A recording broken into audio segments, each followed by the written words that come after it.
Hey there, warrior goddesses. Sarina here, tuning in from Klein's Corner, New Mexico. I am on the road and heading up to Warrior Heart Ranch. And so this was the last place I was going to have service for, I don't know, maybe like 40 minutes or so. So here's where I stopped. So you get to tune in with me from the car. It is much cooler here than it was in Texas where I left this morning. So I have my little vest on and it's so cozy. But yeah, so welcome. We are continuing our journey with Warrior Goddess training, and we are going to continue with lesson 9, and I'm going to go ahead and just dive in and pick up where HeatherAsh left off yesterday. Oh, okay. So we are on page 127.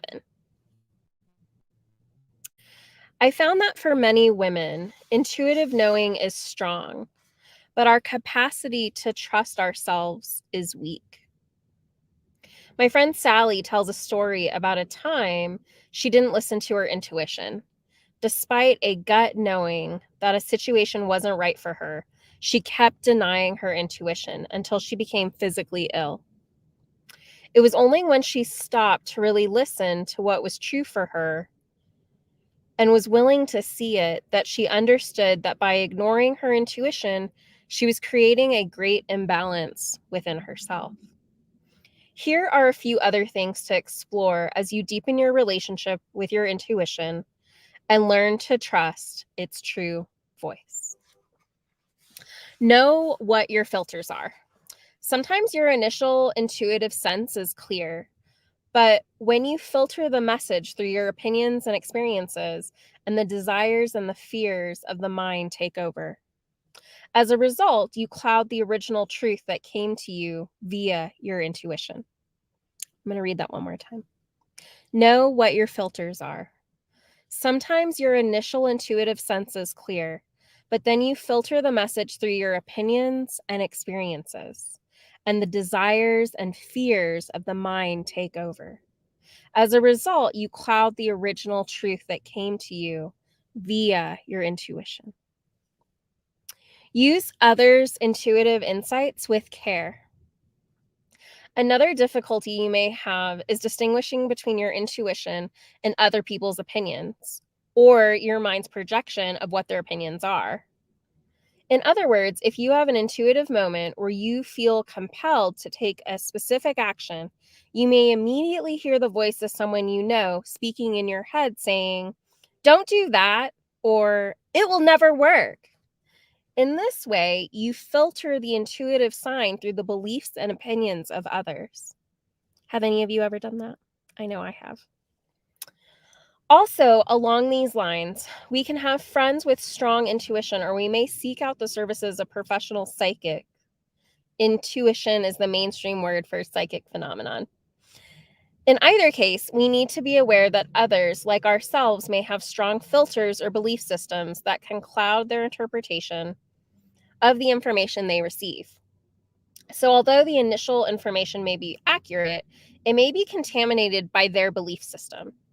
Be sure to validate the information yourself and stay aware of the belief systems of anyone you seek advice from.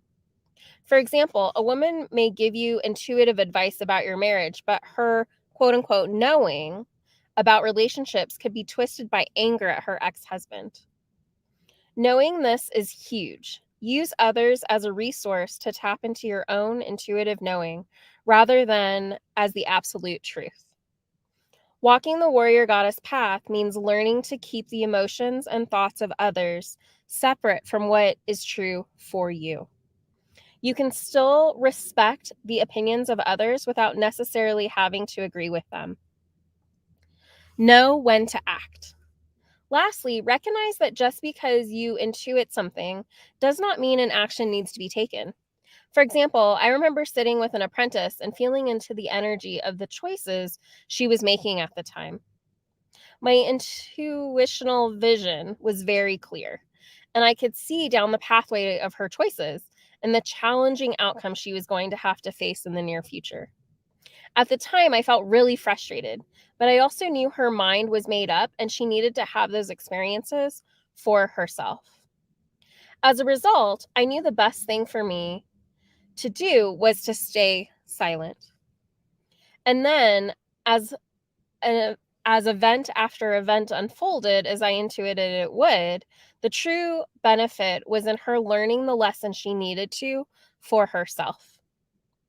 I was grateful I'd used my intuition of what was coming for her, not as a way to be superior or right, but to help me stay compassionate towards her and unconditionally support her in benefiting from her experiences. Wisdom and silent knowledge. In tribal cultures around the world, the elders are important decision makers and holders of wisdom. The grandmothers or female elders were honored and sought after to counsel on matters big and small. These women were the third vital part of an ancient female archetype trinity: maiden, mother, and crone. The maiden is the energy of curiosity, exploration, youth, innocence, play, and sexual and sensual expression. The mother archetype is the energy of birthing and nourishing, whether this is children or projects of the heart. The crone archetype is the energy of sustainable, long-term, beneficial actions, nourishing the entire tribe without discrimination, and visionary wisdom. When we embrace our crone, we embody the best qualities of maiden and mother and are in service to the highest good for all. Balanced warrior goddesses contain all three aspects of this divine feminine trinity, blending the best qualities of maiden, mother, and crone. It is interesting to me that modern society is so fixated on the maiden end of the spectrum. That seems so unbalanced. Just check out any magazine and you'll see this imbalance reflected clearly. Imagine if all mainstream magazines were filled with images of happy crones and powerful elders.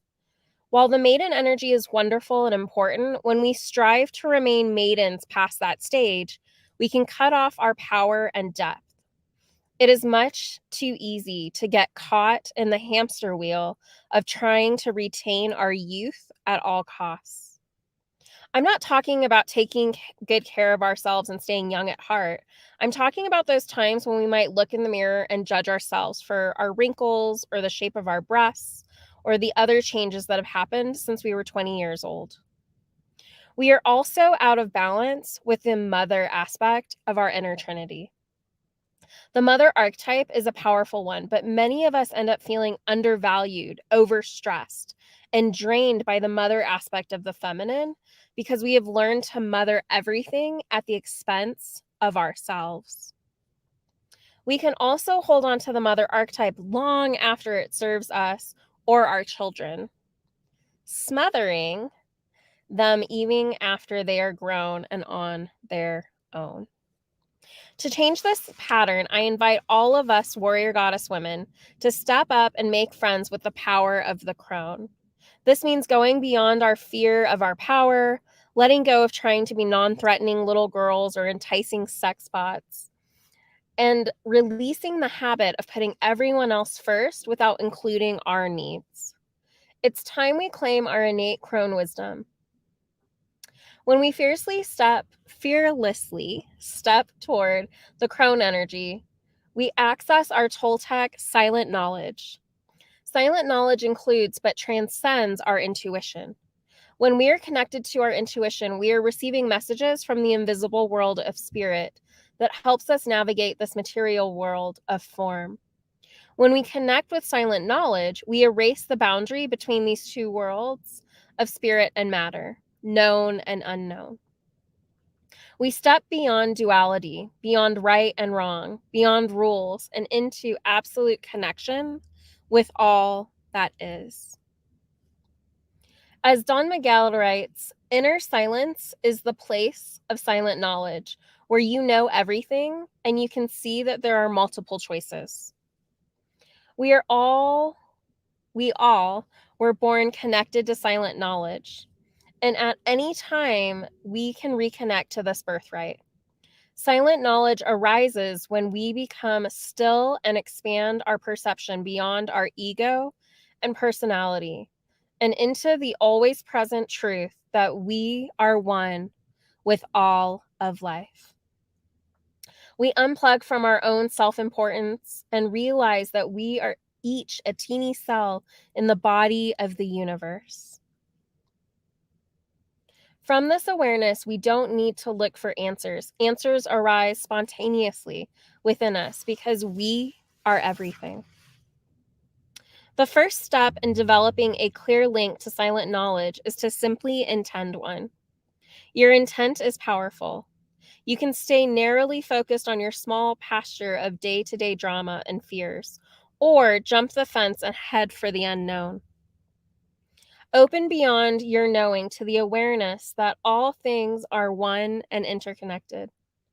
Slow down. Listen to the stars and the soil. Hear the silent teachings of the wind and the wisdom of the fire. The microcosm of each of your cells is a direct link to the macrocosm of the entire universe. Get still and let the universe blossom within you. Lesson 9 resources. Gifts. Your intuition is always talking. Your work is to remember how to listen to that inner voice. Strong, intuitive knowing doesn't necessarily need to be expressed, understood, or followed. Energetic perception comes in myriad of forms, through an inner knowing, through seeing, and through feeling. The wisdom of silent knowledge comes when we quiet our mind and focus on the unknown rather than the known. And if you have the book, there are some ways to deepen your silence under explorations. So tomorrow we start lesson 10. What? The final one, which is choose your path. It has been such a joy to read to you. I hope you all have a blessed full moon in Aries and that you take some time today to sit with yourself, to be in your own silent knowledge, and to be in ritual. Do something that feels good. And yeah, just have a great, fabulous day. Mwah. All my love to all of you. See you soon.